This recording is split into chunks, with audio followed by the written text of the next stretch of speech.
O tema dessa manhã é hábitos para uma vida segundo a vontade de Deus. Nós estamos no ano da intimidade e não tem intimidade se nós não criarmos hábitos com Deus. Jeremias 29, 11 a 13 vai dizer assim: porque eu, Senhor, conheço os planos que tenho para vocês, diz o Senhor, planos de fazê-los prosperar e não causar danos, planos de dar a vocês esperança e um futuro. Então vocês clamarão a mim, virão orar a mim e eu os ouvirei. Vocês me procurarão e me acharão quando me procurarem de todo o coração. Deus tem planos para mim e para você de prosperidade, de esperança e de futuro. Só uma pessoa recebeu um aleluia, só um aleluia. Deus tem planos de paz, de prosperidade, de esperança e de futuro para você. O plano de Deus é verdadeiramente nos elevar ao nível de crescimento, de maturidade, ao nível de nós, como diz a sua palavra, termos verdadeiramente para emprestar e não tomar emprestado, ao nível de mudar a nossa mentalidade e as nossas estruturas como pessoa, para que a gente possa viver tudo aquilo que Deus tem para nós. E Paulo escreve isso à igreja de Roma, ele diz: não se amoldem ao padrão deste mundo, mas transformem-se pela renovação da mente, para que sejam capazes de experimentar e comprovar a boa, agradável e perfeita vontade de Deus. O que seria essa boa, agradável e perfeita vontade de Deus? Boa seria uma coisa útil, saudável, agradável, amável, excelente. Esse agradável é muito agradável, é aceitável para nós. Perfeita não carece de nada, está completo, levada ao seu fim, finalizado. O que Deus está falando? Que Ele tem para nós esperança, Ele tem para nós futuro, Ele tem para nós uma mentalidade transformada, irmãos, mas não consigo alcançar esse lugar se eu não tiver hábitos certos. Você está aqui comigo? Nós começamos o ano da intimidade e é interessante que muitas pessoas, elas já começam o ano com os mesmos hábitos. O hábito de não ler a palavra, o hábito de não orar, o hábito de não ter o seu devocional todos os dias, o hábito de não tirar um tempo para estar com Deus. Por quê? Porque é muito mais fácil nós nos programarmos para o nosso dia do que nos programarmos para estar com Deus. A nossa vida é tão corrida e tão agitada hoje, que nós estamos sempre em movimento e não entendemos que essa aceleração, ela também vai gerar danos na nossa vida. Essa aceleração vai nos impedir de ter hábitos certos. Eu tenho vivido um tempo de mudança de hábitos, principalmente na questão alimentar, e é muito difícil, irmão, você criar novos hábitos. Destruir hábitos é muito bom, principalmente alimentar, né? Aleluia. Você está aqui comigo? Finge que você não gosta do hamburgão. E pior que o inimigo ainda usa esses irmãos da igreja. Os irmãos falam: pastor, tem um festival de hambúrguer em tal lugar. Faz, sai, Satanás, é você, né? Estou sentindo que é você. Por quê? Porque nós queremos mudar um hábito que nós construímos por anos e anos e anos e anos. Tem pessoas que vão à igreja há 20, 30 anos, mas tem o mesmo hábito do dia que entrou na igreja. Tem os mesmos hábitos na sua vida do dia da sua conversão. Não entendeu que para que o hábito mude, precisa ter uma transformação nossa. Amém? Não tem muito amém, mas continua sendo a verdade. Porque se você não mudar os seus hábitos, você nunca vai mudar a sua realidade. Se você não mudar a sua percepção de estar com Deus, Paulo, quando escreve os Romanos, ele está dizendo: não vos conformeis, não vos amoldem, mas se transformem todos os dias, para que vocês possam criar um hábito constante de transformação em Deus.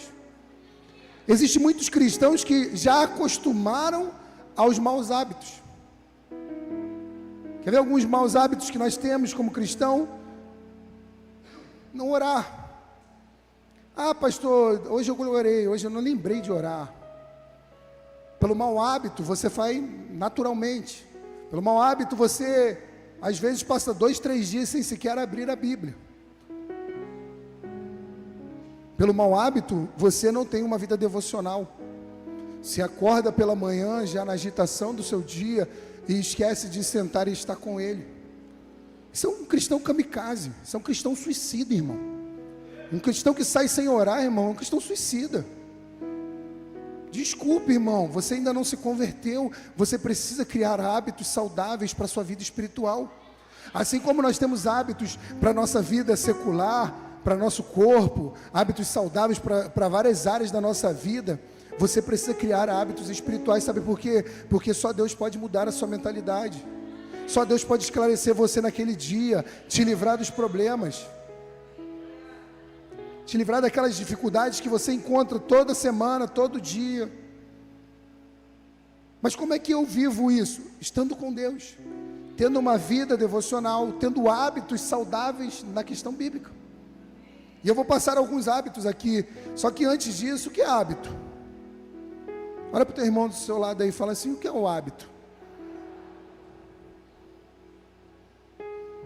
Eu dei uma pesquisada. Hábito é uma inclinação por alguma ação ou disposição de agir constantemente de certo modo, adquirida pela frequente repetição de um ato, forma habitual de ser e de agir, procedimento repetido que conduz a uma prática. Eu e você precisamos entender, irmão, que se nós não criarmos, pastor, estou orando tanto para Deus me dar, sabe, vontade para ler a Bíblia. Irmão, desculpa, mas você não vai ter vontade para ler a Bíblia. Pastor, estou orando, sabe, pedindo a Deus para que eu crie o hábito de oração. Se você não parar, sentar lá na sua cadeira e começar a orar, você não vai criar o hábito. Não, Deus não manda um anjo, um querubim de fogo que toca na minha... Não. Eu gosto do exemplo que a pastora usa. Ela fala assim: está no mesmo lugar, pega o caderno, a caneta, o cafezinho, a Bíblia, e ela está no mesmo lugar. E as maiores experiências, não só ela, mas eu também posso falar isso para você, que nós vivemos, é não ter experiência nenhuma. É estar ali todos os dias falando para Deus assim: Deus, se quiser, eu estou à tua disposição. Se você quiser, pode me usar. Se tem algo para fazer, estou aqui. Não me deixe de fora desse movimento, não me deixe de fora do que está acontecendo. Só que tem muitos cristãos, irmãos, que acham normal viver uma vida do corre, sabe, o crente do corre para tudo, mas não corre para a Bíblia.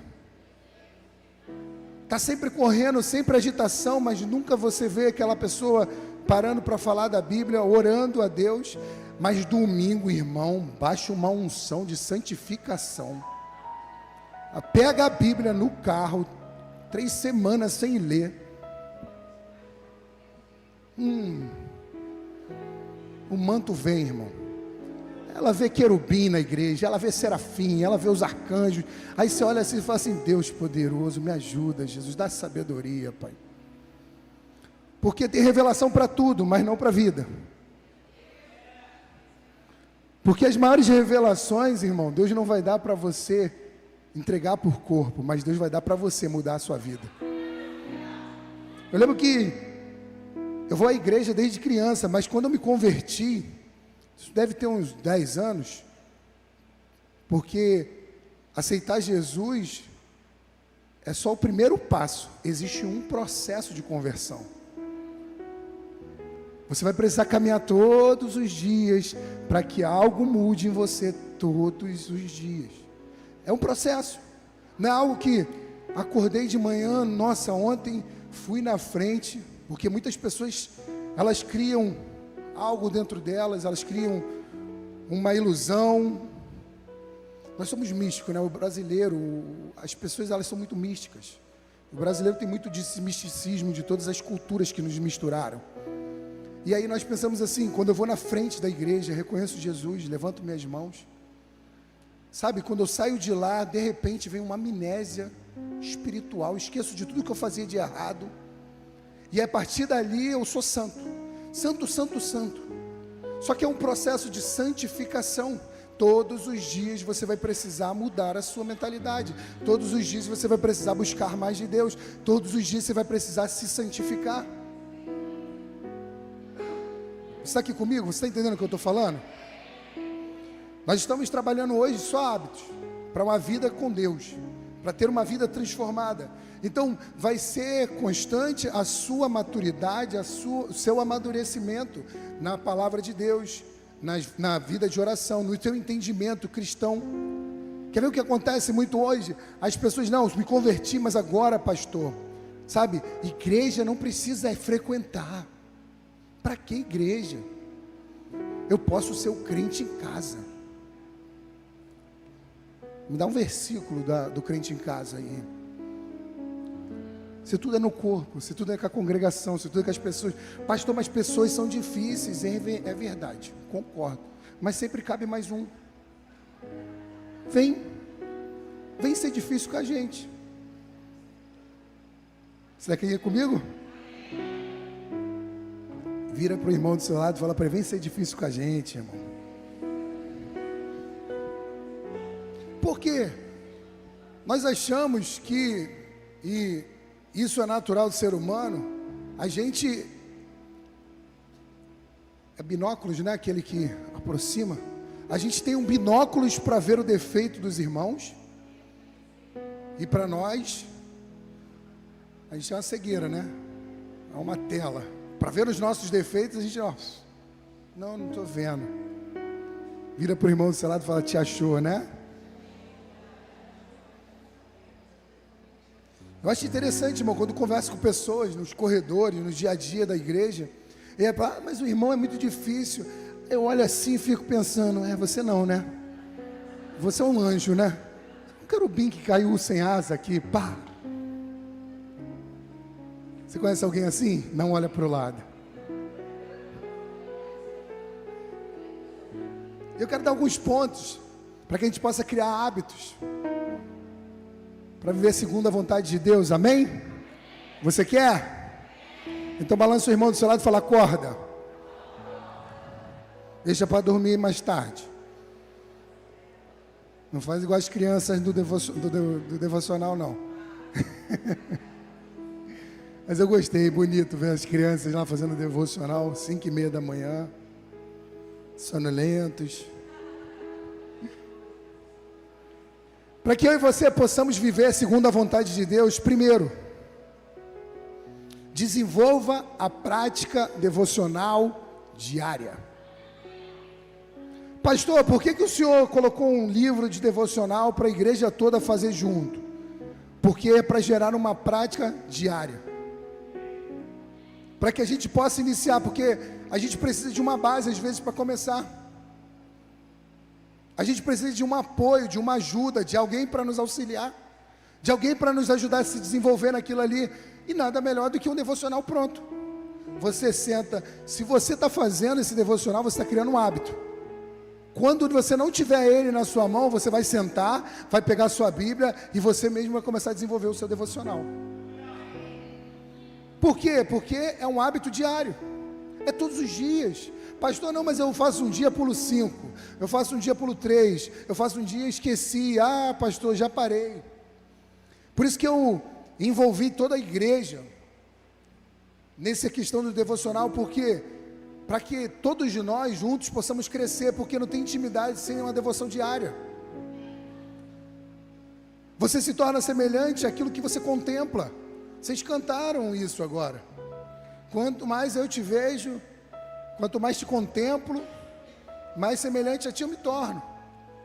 Só que muitas vezes, o que nós contemplamos? A gente acorda de manhã e a primeira coisa que contemplamos é o JN. Digamos, nem sei se passa JN de manhã, né? Era JR, RJ, Rio de Janeiro. Eu sei que era uma coisa bem ruim. Há muito tempo que eu não sei o que é ver televisão, então eu não sei o que passa mais de manhã.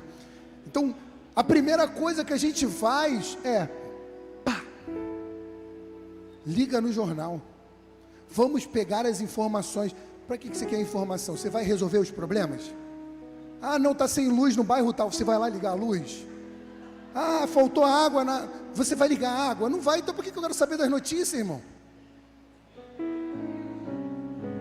Não, pastor, precisa estar bem informado.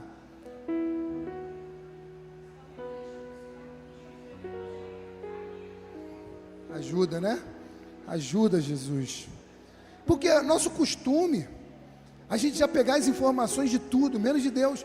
Aí eu fico bobo, porque na hora de pegar as informações do céu, a gente não tem tempo. Ai, já foi a hora, tem que ir embora.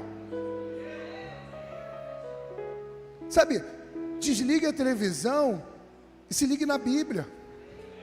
Aquilo que você não poderia resolver, a água que você não poderia ligar, a sua oração pode fazer a água cair lá na casa do vizinho. O problema é que a gente acha que Deus só quer resolver grandes problemas. Deus é o Deus dos problemão. A gente resolve todas as situações da nossa vida, irmão.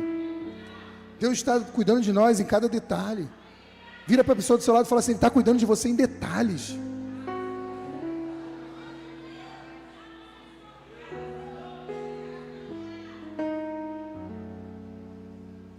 Salmo 1, ele vai dizer assim: ao contrário, a sua satisfação está na lei do Senhor, e nessa lei medita de dia e de noite. Eu amo esse Salmo 1. Por quê? Porque ele nos mostra que eu e você precisamos estar firmados na palavra, nas leis do Senhor, naquilo que a Bíblia diz ao nosso respeito, porque nós temos informação do que as pessoas dizem, do que os pais disseram, do que os amigos dizem, mais do que Deus diz ao meu respeito. É por isso que hoje tem uma sociedade, tem um grupo de pessoas na nossa sociedade perdidas, sem identidade, sem saber quem é, porque não sabe quem Deus disse que ela é, quem Deus diz a respeito dela. Coloque isso como uma prática diária na sua vida, um tempo de oração, leitura devocional e reflexão. Sente na sua cadeira: ah, pastor, mas acorda muito cedo. Acorda um pouquinho mais.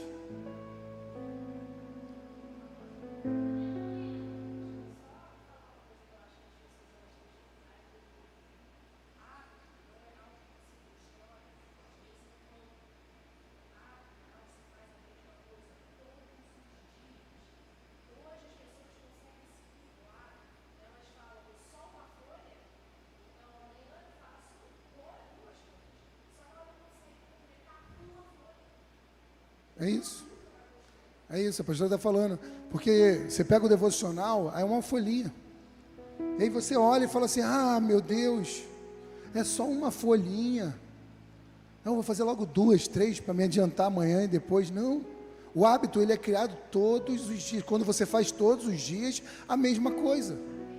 Se você começar a fazer todos os dias a mesma coisa, vai gerar um hábito em você.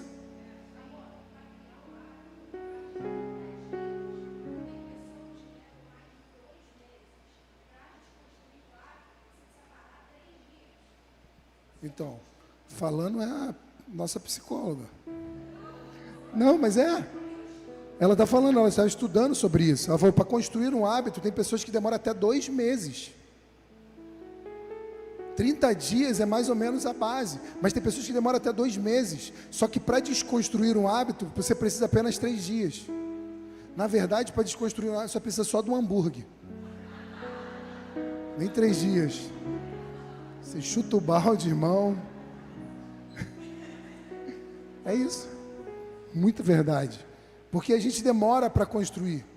E se você não faz isso todos os dias, repetidas vezes, todos os dias fazendo a mesma coisa. Eu particularmente, eu gosto do meu canto do sofá. Quando não estou no meu quarto, eu estou num canto do sofá. Quando as crianças estão na escola, na época de aula, eu faço no canto do sofá. Quando eles estão em casa, tem que ser no quarto, porque no canto do sofá não dá, ou de madrugada. A gente tem feito isso muito de madrugada. Por quê? Porque nós queremos criar um hábito. Até o lugar interfere. Você está no mesmo lugar, fazendo a mesma coisa, da mesma forma, todos os dias, vai gerar uma mudança em você. Você vai ter uma renovação. Por isso Paulo está dizendo: renovar a sua mente, transformai-vos, não vos amoldem, mas mude a mentalidade. Não tem outro lugar que você vai mudar a sua mentalidade a não ser na Bíblia. Em outros lugares você vai aprender algumas coisas, mas na Bíblia você vai mudar a sua mentalidade. Você vai transformar o velho em algo novo. A mente velha numa mente nova. Vira para a pessoa do seu lado e fala para ela assim: vai à Bíblia, irmão.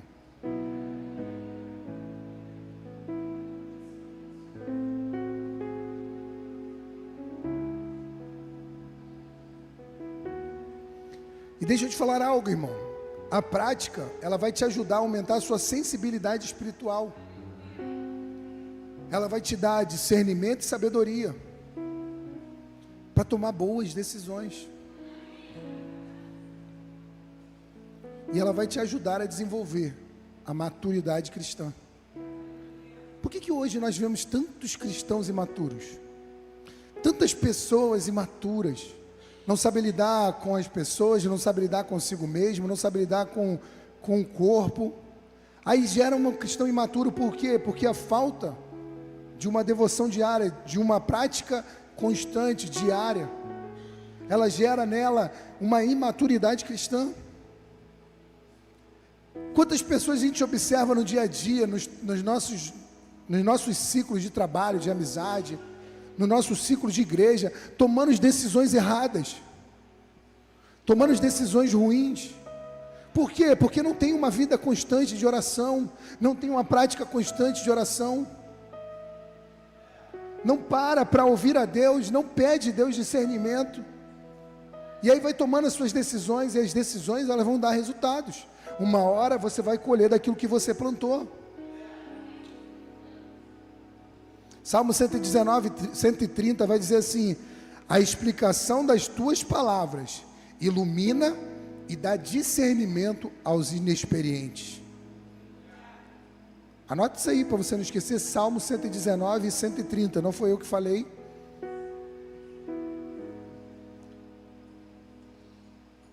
João 6,63 vai dizer: o Espírito dá vida, a carne não produz nada que se aproveita. As palavras que eu disse são espírito e vida. Eu e você precisamos entender, irmãos, que se nós formos na palavra, nós teremos maturidade, nós cresceremos, nós teremos discernimento, tomaremos boas decisões, começaremos a agir de sabedoria. Mas todos os dias nós precisamos criar esse hábito de estar no mesmo lugar, fazendo as mesmas coisas, buscando estar com Ele todos os dias. Só assim vai ter intimidade com Deus. Vira para a pessoa do seu lado e fala assim: é tempo de intimidade. E você precisamos entender, irmão, que a Bíblia, que é tão comum para a gente, a Bíblia é muito comum para a gente chega em quase todas as livrarias, tem Bíblia. A gente chega em diversos lugares, você compra uma Bíblia. Ela é comum, só que a Bíblia, ela não é qualquer livro. Ela é a palavra de Deus, ela é a boca de Deus para mim e para você. Então nós precisamos ir nela. As instruções que você precisa para a sua vida, para o seu casamento, para as suas finanças, para a sua saúde, para a sua família, está tudo na palavra. Se você vai na fonte certa, irmão, tudo muda ao seu redor, tudo muda dentro de você, porque a fonte interfere. Você já bebeu uma água suja, água com gosto ruim? Tirando essa que a gente bebe todos os dias. Você bota água no copo, você na hora que bebe, você já sente diferença. Por quê? Porque para a gente mudou a fonte, mudou o lugar que a gente costuma comprar. E aí você já sente diferença, você fala: nossa, essa água está esquisita. Quando você está na palavra, irmão, qualquer outra coisa que vem para saciar a sua sede, você vai perceber: isso aqui está errado, isso aqui não sacia a minha sede, isso não é a palavra de Deus, isso não é verdade. Os pensamentos que vierem, você vai falar assim: não, esse pensamento está errado, esse pensamento que está me condenando não é de Deus, essa voz não é de Deus.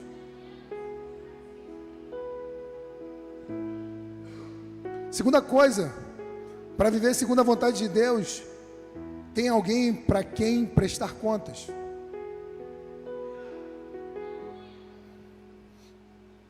E irmãos, o que tem de crente independente? Independência é o primeiro passo para a deslealdade. Pega a visão. Independência é o primeiro passo para você se perder, irmão. Ah, não, pastor, não tem que prestar conta a ninguém, não falo para ninguém. Eu sou independente, eu sou a sabedoria e o conhecimento. Tiago 5,16 vai dizer assim, abre aí a sua Bíblia comigo.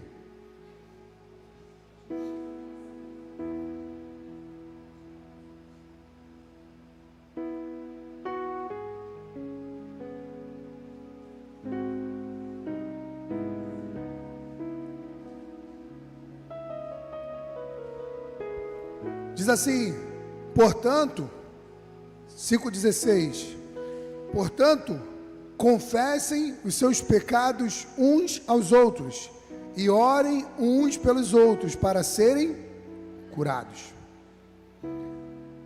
Irmão, não tem como eu me desenvolver, eu crescer sozinho. Sem alguém para me prestar conta da questão espiritual, irmão, você precisa caminhar com pessoas. Você vai ver a Bíblia repleta de gente caminhando. Elias e Eliseu, eu amo a história dos dois. É um prestando contra o outro, caminhando juntos. Eliseu aprendendo com Elias o tempo todo, se desenvolvendo, crescendo. Mas hoje nós vivemos uma geração de pessoas que são independentes. Eu sou independente, eu faço do jeito que eu quiser. Eu sou a sabedoria. Eu não preciso de apoio, de ajuda, de auxílio. Eu não preciso prestar contas de nada, irmão. Tudo na nossa vida, desde criança nós aprendemos isso. A prestar conta de todas as coisas. Ah, por que eu me perdi nisso? Porque você perdeu no seu conhecimento, naquilo que você achava que estava certo. Só que quando nós temos alguém para prestar contas, irmão, nós estamos sendo cuidados, nós estamos sendo curados, nós estamos sendo transformados, nós estamos sendo esticados. Nós estamos vivendo a verdade do Evangelho. Vira para a pessoa do seu lado e fala assim, você não foi criado para andar sozinho.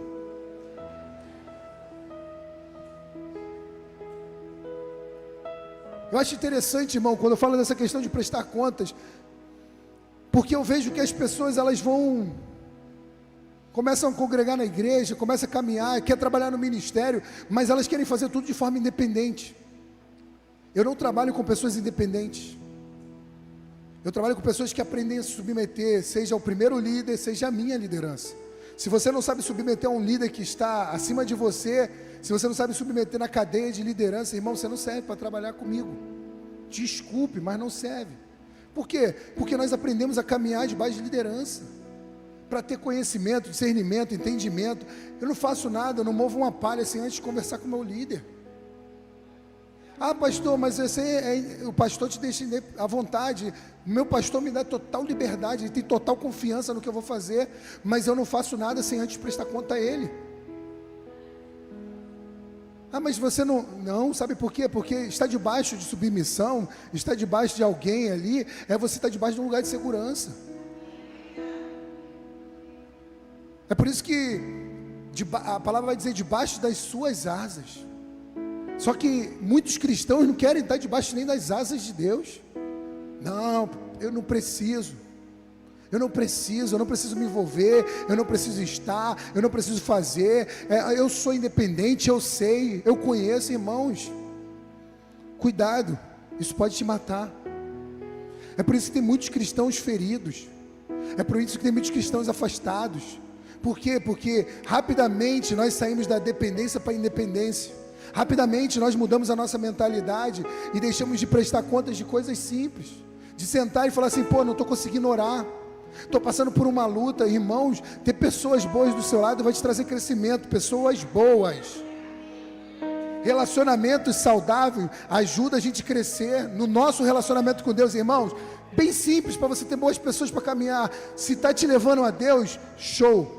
Se não está, posso amar a pessoa, irmão. Amar, a gente ama todos, mas caminhar, a gente caminha só com aqueles que querem estar na presença de Deus, estão dispostos a pagar um preço. Ah, pastor, mas é tão difícil fazer. Não é difícil. A gente precisa escolher pessoas que nos amem, que nos ajudem a chegar a Deus, que nos confrontem. Porque a gente tem uma tendência a escolher pessoas que falam aquilo que nós queremos ouvir. Não é bom? É delícia. ai meu Deus, essa pessoa é tão amável, só fala o que eu quero ouvir. Aí você está todo arrebentado, ela está falando para você, ai, continua assim, tá bom.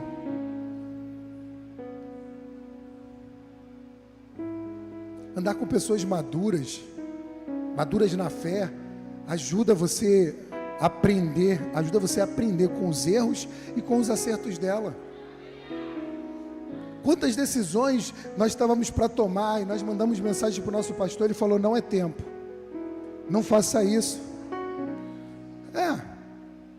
95, 98% das vezes, pastor, estou pensando em fazer isso aqui, não é tempo, espere.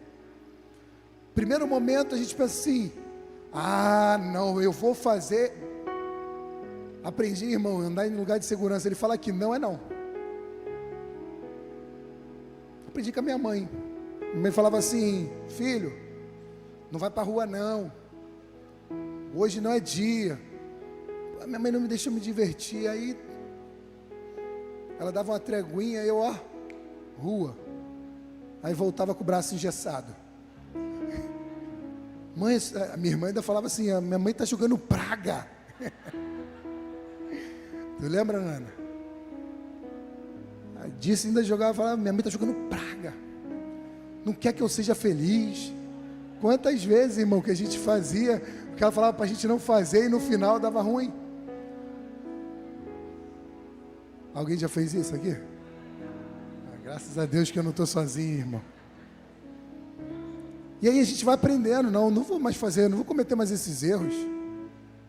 Quando eu era menino, eu andava como menino, pensava como menino, agia como menino, mas tem uma hora que eu preciso virar homem, eu preciso ter maturidade, preciso entender que se eu estou debaixo de submissão, eu estou no lugar de segurança, eu estou com a pessoa certa para me conduzir, então eu vou andar de obediência.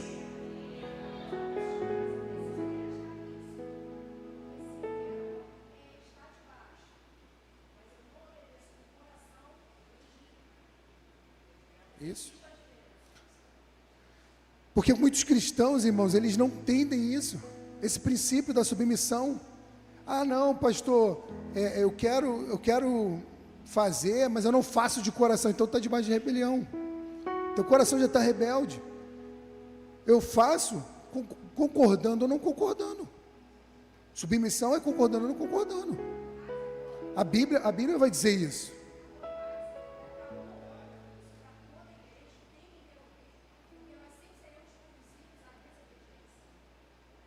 É isso. Se eu e você não entendermos isso, não trazermos isso para a nossa vida, nós não vamos viver a plenitude daquilo que Deus tem para a gente. É para todos nós entendermos o que é estar debaixo de um lugar de segurança, irmão.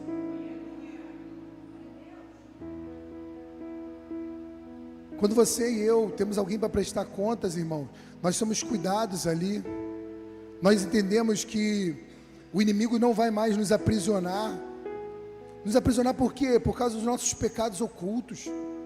Não, sabe, é um pecado, eu não conto e tal. Mas se você está se relacionando com alguém, está debaixo desse lugar de prestar contas ali, você vai amadurecer, você vai falar assim, não, isso aqui eu já estou confessando, eu quero deixar isso para trás. É por isso que a gente vê muitas pessoas e muitos líderes se envolvendo cada vez mais nos erros, nos pecados. Por quê? Porque não tem para quem prestar conta. É independente, faço do meu jeito, eu que sei. E quando nós estamos debaixo de pecado, irmão, nós vivemos uma vida envergonhada. Nós vivemos uma vida onde nós temos medo de ser descoberto. Meu Deus, se as pessoas descobrirem. E aí a gente vive se sentindo indigno de entrar por aquelas portas. Vive de uma forma na qual Deus não nos chamou para viver. Nós estamos sempre olhando para a gente, poxa, não dá para mim, fica remoendo o pecado, trazendo à tona de novo. Agora, quando você tem alguém para confessar, alguém para te ajudar, vamos junto, vamos sair disso, vamos dar a mão aqui, vamos mudar, dar a mão aqui, vamos transformar. Salmo 32:3 vai dizer, enquanto eu mantinha escondidos os meus pecados, o meu corpo definhava de tanto gemer. Provérbios 27:17 vai dizer, assim como o ferro afia o ferro, o homem afia o seu companheiro. Olha para essa pessoa do seu lado e fala assim: você está aqui para me afiar. Fala: você é uma baita de uma pedra, irmão.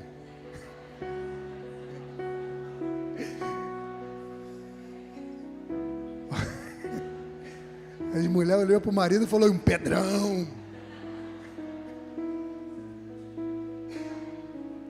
É um afiando o outro. Quando nós prestamos contas, irmão, nós estamos sendo afiados. Nós estamos crescendo. Nós estamos entendendo: poxa, é melhor. É melhor obedecer.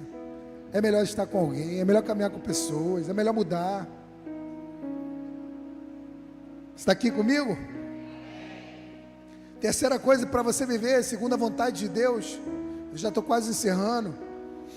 Faça votos e jejuns. Então já vou até desafiar você, de hoje ao próximo domingo, tire um tempo de jejum. Eu falei que todo mês nós vamos fazer jejum. Escolha algo ou um horário, tire da sua vida por uma semana, de domingo a domingo, e esteja orando. Amém. Só uma pessoa recebeu. Obrigado. Depois eu te dar uma Bíblia de presente. Tem que te dar um presente. Só uma pessoa recebe, irmão. Vamos fazer um jejum de domingo a domingo? Escolhe o seu e vamos juntos. Faça votos em jejum. Jó 22, 27 vai dizer: e ele orará, a ele orará, e ele o ouvirá, e você cumprirá os seus votos. Mateus 17, 21, Jesus vai dizer: mas tem uma espécie que só sai pela oração e pelo jejum. Pastor, mas o meu marido não. Faz um jejum por ele, irmã. Coloque ele em um jejum, em oração. Preste atenção aqui, porque quando a gente fala de jejum, votos, oração, o jejum não muda Deus. Amém? Vou fazer um jejum para Deus mudar a decisão. Não, faça um jejum para mudar você. O jejum me transforma, me sensibiliza o coração para ouvir a Deus. Amém? Jejum não muda Deus. Jejum é uma arma espiritual, assim como a oração é uma arma espiritual. Jejum é uma arma espiritual. O jejum é um ato da gente se livrar das nossas vontades, daquilo que nos dá prazer, para estar mais com Ele, mais conectado a Ele. Pessoas aqui que só precisam fazer um jejum de celular, jogá-lo fora por uns 300 dias, e aí vai se encontrar de novo com Deus. É interessante, irmão, quando eu falo de jejum de oração, porque a igreja abandonou muito isso. A igreja evangélica deixou isso de lado.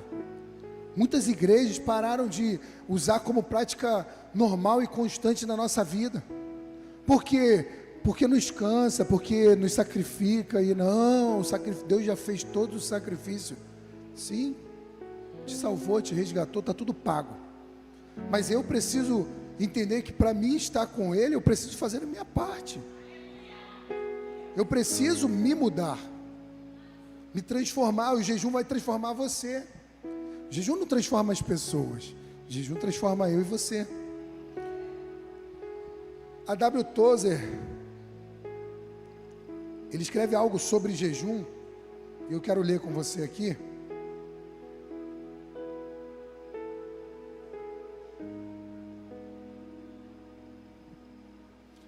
Ele escreve assim: meu conselho nessa questão é que, se você está realmente preocupado com o seu avanço espiritual, a obtenção de um novo poder, uma nova vida, nova alegria, um novo reavivamento pessoal dentro do seu coração, será bom fazer votos e empenhar-se em cumpri-los.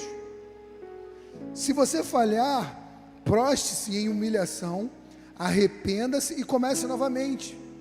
Mas sempre leve em consideração os votos feitos. Eles irão ajudar a harmonizar o seu coração com os vastos poderes que fluem do trono onde Cristo está sentado, à destra de Deus. O homem carnal rejeita a disciplina de tais compromissos. Ele diz, quero ser livre. Não quero ter qualquer voto sobre mim. Não creio nisso. Isso é legalismo. A.W. Tozer. Muitos de nós não queremos ter responsabilidade. Pastor, não. Fazer um jejum vai me custar dormir sem jantar, vai me custar um tempo de oração, vai me custar o celular, uma rede social, vai me custar alguma coisa. Mas vai gerar um resultado em você que vai mudar a sua mentalidade, vai gerar um resultado que vai te transformar em outra pessoa. Como eu falei, o jejum não muda Deus, mas ele muda a mim. É por isso que muitas vezes a gente está vendo um problema, a situação, e a gente não percebe assim, cara, eu vou fazer um voto. Nós estamos aqui, a Save the Nation, ela é fruto de jejum e oração, irmão. Há alguns anos atrás, nós estávamos prestes a voltar para o Maracanã. E Deus me deu uma palavra, e na época eu ainda não era o pastor da igreja, e eu falei para o pastor assim, Deus falou para mim o seguinte, pastor, vocês precisam entender o poder do jejum e da oração. Aí ele falou assim, mas o que Deus quis falar isso para... Traduz para mim o que Deus quis te dizer. Eu falei, Deus falou que tem um poder no jejum e a gente precisa fazer um jejum. E a gente estava algumas semanas de sair do espaço que a gente estava na Otacílio Novaes e voltar para o Maracanã. A gente chegou a dar uma viagem, não sei se vocês lembram, os mais antigos, nós chegamos a dar uma viagem de mercadoria, de coisas da igreja para lá, mercadorias que eu falo, cadeiras, mesas, essas coisas para lá. E aí, naquela semana, o pastor falou assim, Diego, vamos convocar um jejum? Eu falei, vamos. Aí ele, vamos juntos, vamos, às 5 horas da manhã, nós começamos um jejum domingo, 5 horas da manhã, e ficamos durante um mês, se não for me engano, um pouco antes da gente se mudar. E aí na penúltima semana, nós recebemos uma notícia, e aí fizeram uma reunião, ele fez uma reunião, e nós permanecemos no lugar naquele período. Por quê? Porque se a igreja fosse para o outro ambiente, a igreja ia acabar. Só que Deus já estava nos dando armas espirituais para guerrear. Nós estávamos sendo preparados por Deus para guerrear. Nós estávamos tendo um problema com o vizinho, lá atrás, na Otacílio Novaes, e os mais veteranos vão saber o que eu estou falando. E o vizinho não gostava da igreja, não gostava da gente, não gostava porque era uma outra religião, respeito. E aí Deus começa a nos dar estratégias de orar pela nossa vizinhança, e Deus fala para mim assim, em pleno culto de domingo, eu ministrando a palavra, e Deus fala assim, convoca a igreja para fazer um jejum pela vizinhança. E eu falei assim, gente, eu convoco vocês para que nós juntos possamos fazer um jejum e começarmos a orar pela nossa vizinhança, e começamos. E eu fui para a igreja aquele mês, aqueles dias inteiros, aquela semana toda, orando e de jejum, e de repente no sábado, o vizinho que estava tão transtornado com a igreja, ele recolhe as coisas, os móveis da sua casa, ele recolhe tudo que tinha e vai embora. E nós ficamos no mesmo ambiente por quase 2 anos, sem que a casa sequer alugasse. A placa gigante aluga-se, a casa fechada. Eu e você precisamos entender que existe poder na nosso jejum, na nossa oração. Eu e você precisamos entender que o jejum, ele vai potencializar a nossa oração, ele vai nos potencializar como pessoas. Mas hoje, cristãos, eles não querem jejum, não querem oração. Há alguns anos atrás, uns 2, 3 anos atrás, Deus me deu uma palavra, me colocou um voto no meu coração, e eu andei 30 dias no Rio de Janeiro inteiro, em todo lugar que eu ia, descalço. Eu não sei se vocês já estavam aqui, quem lembra disso? E depois daqueles 30 dias, eu orando pela cidade de Deus, eu falei, Senhor, eu oro pela cidade de Deus, eu te peço, Senhor, por essa comunidade, o meu voto é pela cidade de Deus, por essas pessoas que estão aqui ao meu redor. Depois dos 30 dias, os líderes vieram falar para mim, pastor, está acontecendo uma explosão, o que chega de pessoa na igreja não dá para entender. Eu falei, é por causa do voto. Os nossos votos, e quando nós cumprimos, irmão, não foi fácil andar 30 dias descalço não, irmão, e eu estou precisando andar mais uns 30, porque os nossos votos vão gerar resultados. No mundo espiritual a gente não vê, no natural você não entende, mas no espiritual alguma coisa está mexendo, no espiritual alguma coisa está acontecendo. É por isso que tem problemas na sua vida que são constantes, é crônico. Pastor, o que eu faço? A primeira coisa que eu falo é jejum e oração. Coloque em jejum diante de Deus, faz um voto difícil, faz algo que você, poxa, vai me custar. Por quê? Porque assim você vai se esticar, porque assim você vai se expandir, você vai começar a ter uma percepção diferente dos princípios de voto, jejum e oração.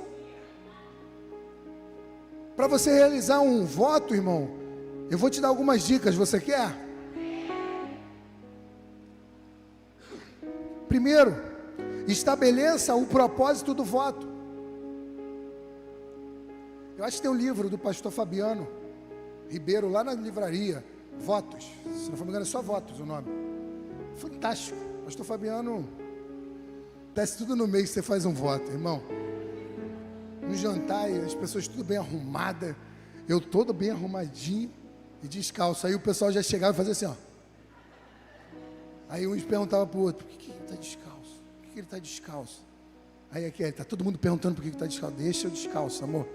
Eu estou benzão, estou sentindo o chão está geladinho. Deixa eu quietinho aqui. Mas é difícil, irmão, cumprir voto, é muito difícil. Mas vai gerar mudanças, resultados. Quarta coisa, avise os seus familiares antes de começar. Interessante, irmão. Não, vou fazer um voto de não falar pela manhã. Aí tu não avisa ninguém. Aí começa, a criança grita dali, o marido grita daqui, mas cadê? E essa mulher que não fala? Meu Deus, essa mulher está calada. Avise seus familiares. Quinto, peça a confirmação e a bênção da sua liderança. Sexto, não desista do voto. Comece e vai até o final. Sétimo, evite fazer muitos votos ao mesmo tempo. E oitavo, eu acho que é oitavo. Nunca, eu não numerei aqui não, estou falando assim, mas você vai me corrigindo aí. Nunca deixe de incluir períodos intencionais de oração nesse tempo de voto. Precisa-se ter tempo de oração nesse período de votos. Amém? Você entendeu? Estabeleça o propósito, defina o tipo, defina o tempo, avise os familiares, peça a confirmação da sua liderança, não desista, evite fazer muitos votos ao mesmo tempo e não deixe de incluir períodos de oração nos seus votos. Quarta coisa, para viver segundo a vontade de Deus,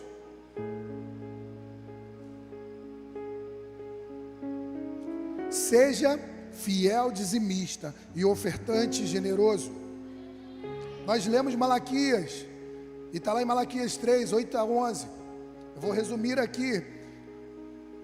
Como é que te roubamos? Nos dízimos e nas ofertas. Impedirei que as pragas devorem suas colheitas, e as videiras nos campos não perderão o seu fruto, diz o Senhor dos Exércitos. A lei da semeadura só é possível colher a semente plantada. Eu falei isso agora no ofertório. Não tem como eu plantar milho e colher soja.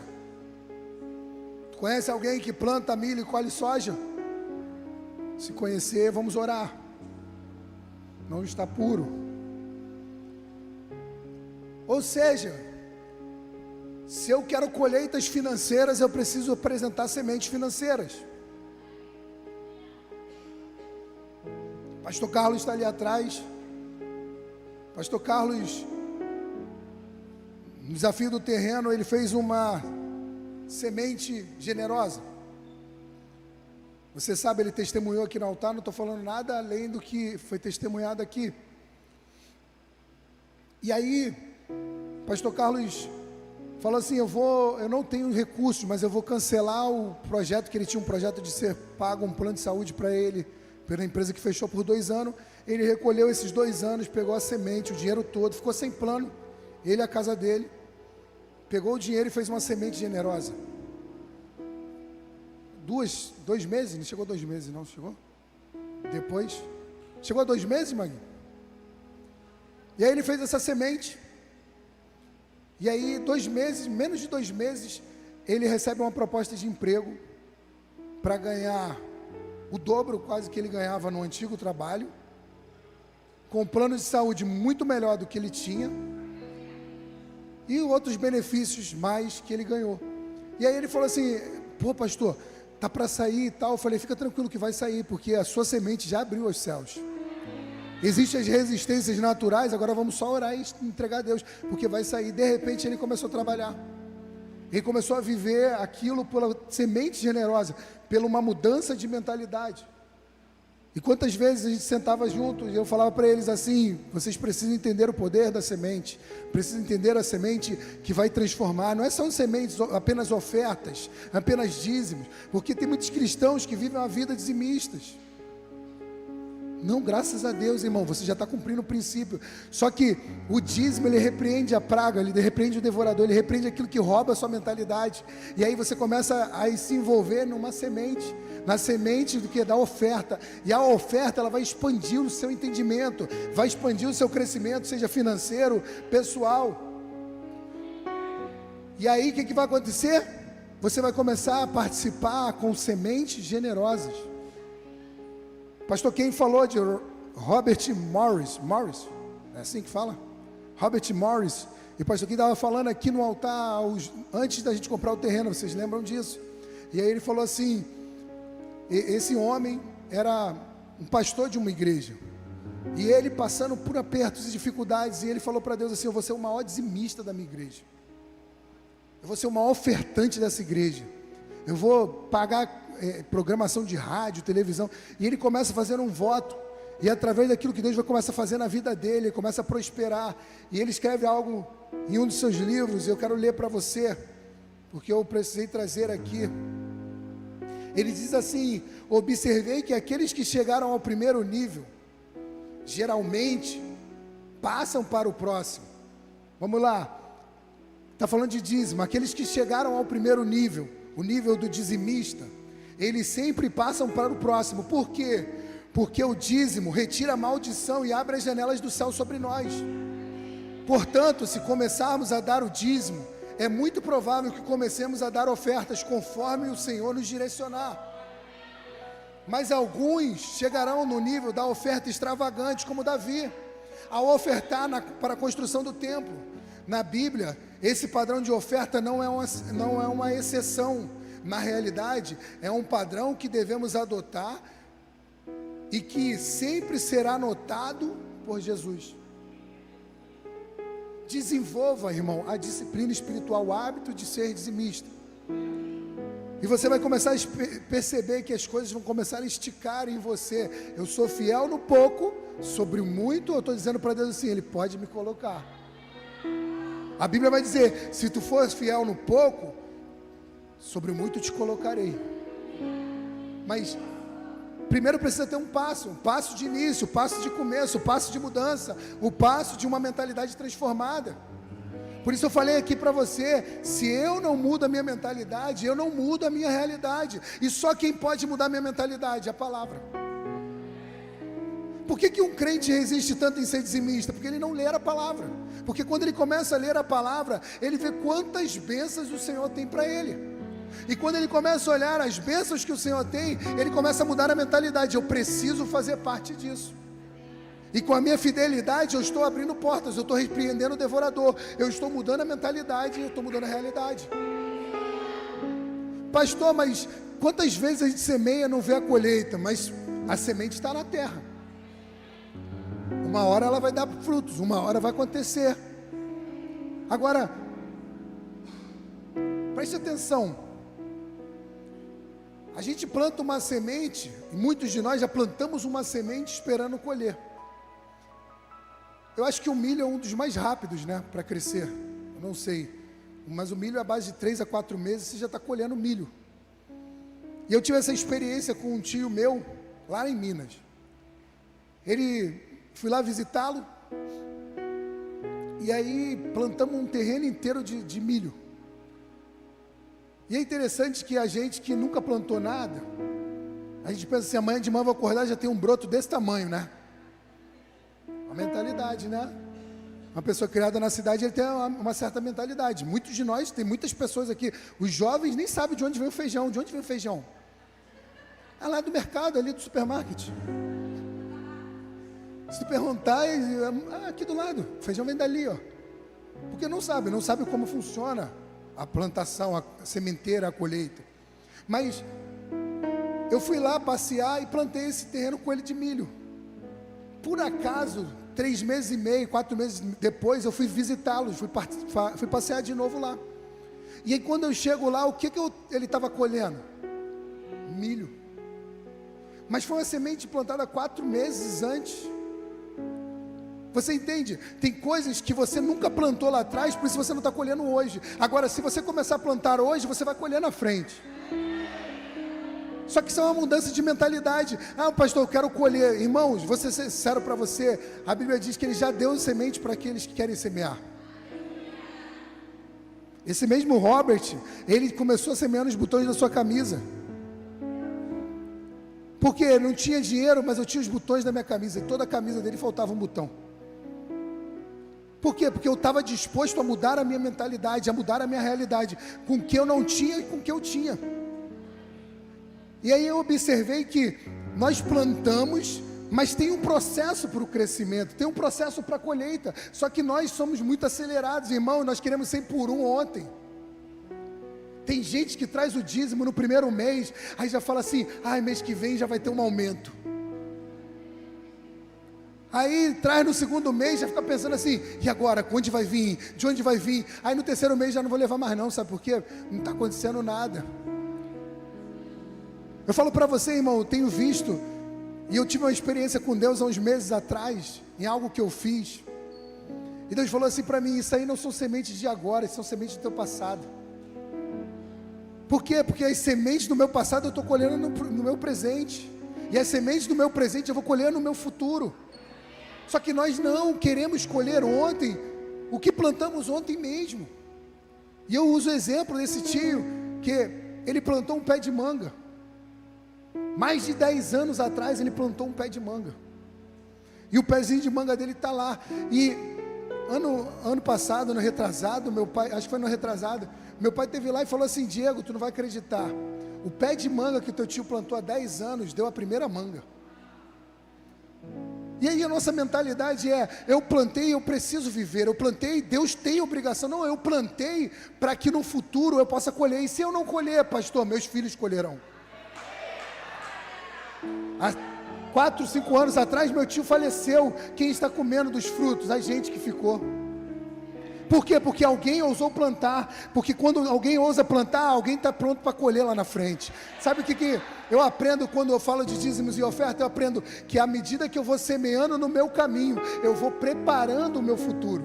O meu caminho vai sendo recapeado. Como é que é o nome quando bota o asfalto? Recapeado?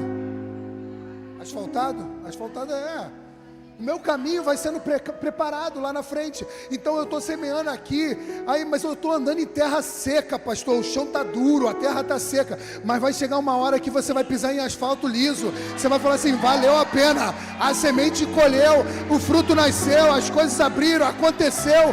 Vivi o milagre, mas por quê? Porque eu aprendi.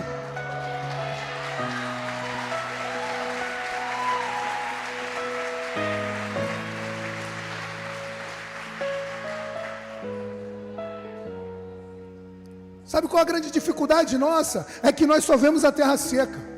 E quando nós chegamos na prometida, nós falamos assim, sabe, Deus não fez, não aconteceu, não percebemos que mudou o ambiente, que mudou a estação, que está tudo verde, está tendo fruto, você está colhendo na direita, na esquerda, na frente, atrás, os frutos estão à sua volta, as coisas estão acontecendo, sabe por quê? Porque um dia você ousou começar.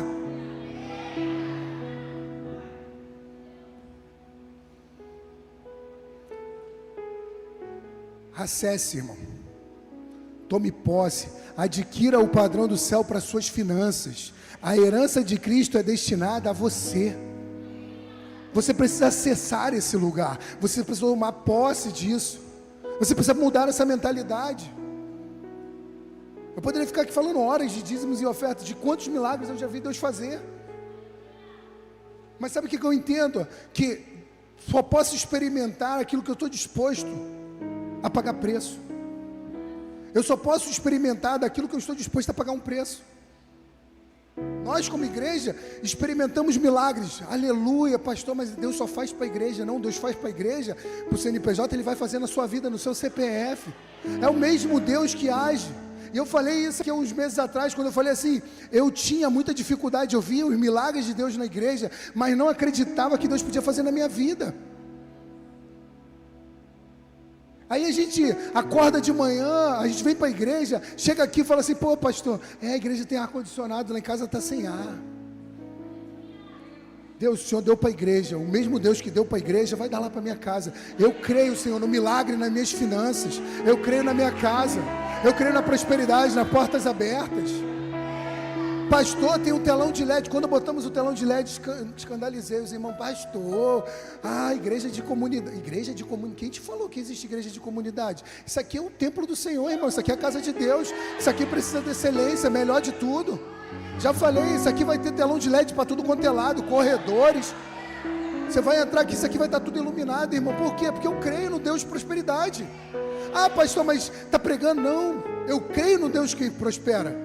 Agora eu preciso fazer a minha parte, eu preciso crer, eu preciso caminhar nessa fé, eu preciso romper com essa mentalidade, eu preciso mudar a minha realidade, mudando a minha mentalidade. Eu comecei lendo o que? Romanos 12:2, e não vos conformem, mas transformai-vos, mude a sua mente, porque Deus vai mudar a realidade. Pastor, mas é tão difícil. É difícil para quem não quer viver. Agora, quando nós estamos dispostos a viver, irmão, não tem nada que nos impeça. Comece no pouco, comece no primeiro degrau, comece tendo o hábito, e você vai ver as colheitas, você vai ver os milagres. Quinto, e eu já vou encerrar, eu falei isso há 30 minutos atrás. Para viver segundo a vontade de Deus, participe de uma igreja, uma família espiritual. Vira para a pessoa do seu lado e fala assim: participe da igreja, de uma família espiritual. Abre aí Hebreus 10:25.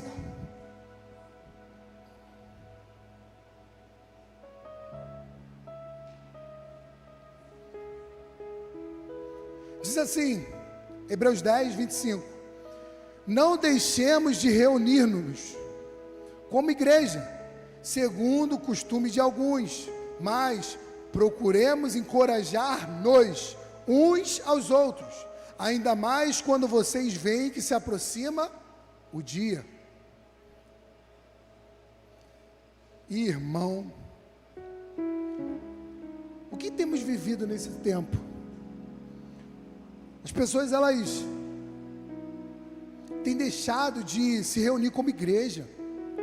Não precisa, não tem necessidade. Cristo em casa, amém.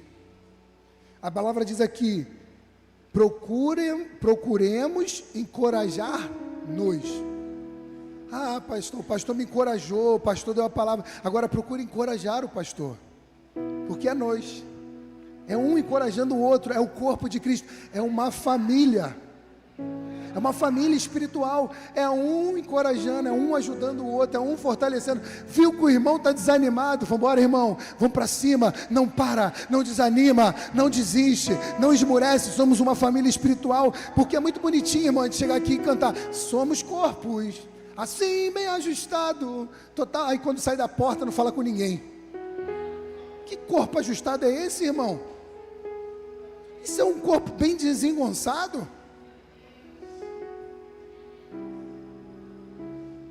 Eu e você precisamos nos encorajar uns aos outros, precisamos caminhar juntos, precisamos caminhar no mesmo propósito, precisamos incentivar. Nós somos igreja, nós somos família espiritual. A igreja é uma família espiritual, um ajuntamento de filhos de Deus, são filhos que estão juntos. Olha para essa pessoa do seu lado aí, é um filho de Deus que está do seu lado. Pode te fazer raiva? Pode, mas é filho de Deus. Às vezes você fica, irmão, mas continua sendo filho. Dá um sorrisinho para o filho de Deus que está do seu lado.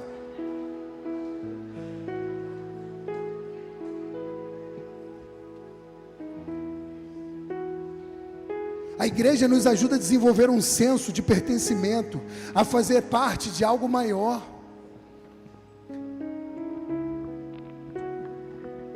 A igreja é um ambiente para isso, um ambiente de crescimento, um ambiente mútuo, onde todos participam, onde todos ajudam. Se você for lá em Atos 2:42, a igreja é um lugar onde desenvolve os dons espirituais, a igreja é um lugar de servir as pessoas, a igreja é um lugar de adoração coletiva, é desenvolvimento do altruísmo. Atos 2:42 vai dizer: e eles se dedicavam no ensino dos apóstolos, na comunhão, no partir do pão e nas orações. Todos estavam cheios de temor e muitas maravilhas e sinais eram feitos pelos apóstolos. Os que criam mantinham-se unidos e tinham tudo em comum. A igreja é imprescindível para o crescimento e para o cuidado mútuo do corpo, porque realmente juntos somos melhores. Pastor Carlito diz isso.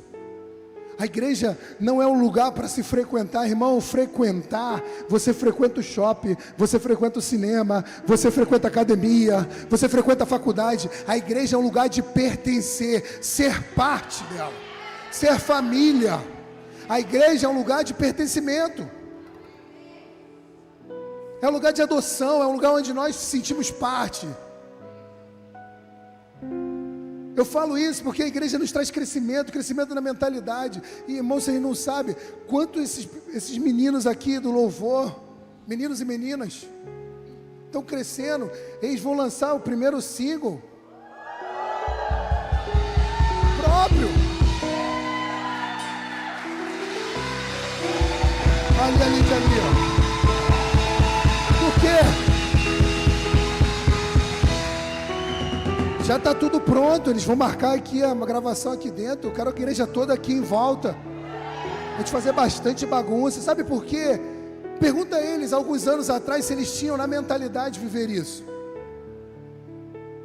Porque nós somos família. Nós ajudamos uns aos outros. Nós incentivamos uns aos outros. Nós estamos aqui para impulsionar uns aos outros.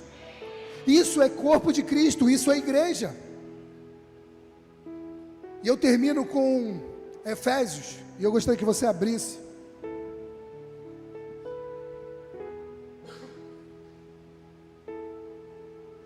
Efésios 1, 18 e 19.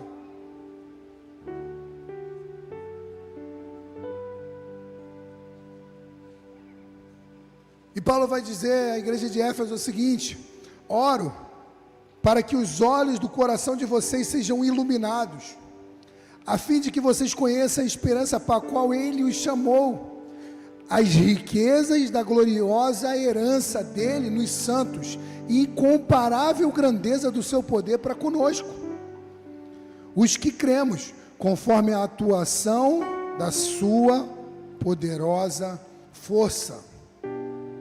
Que você receba de Deus esperança, riqueza, grandeza, poder, porque só Ele pode fazer isso em nós. Amém?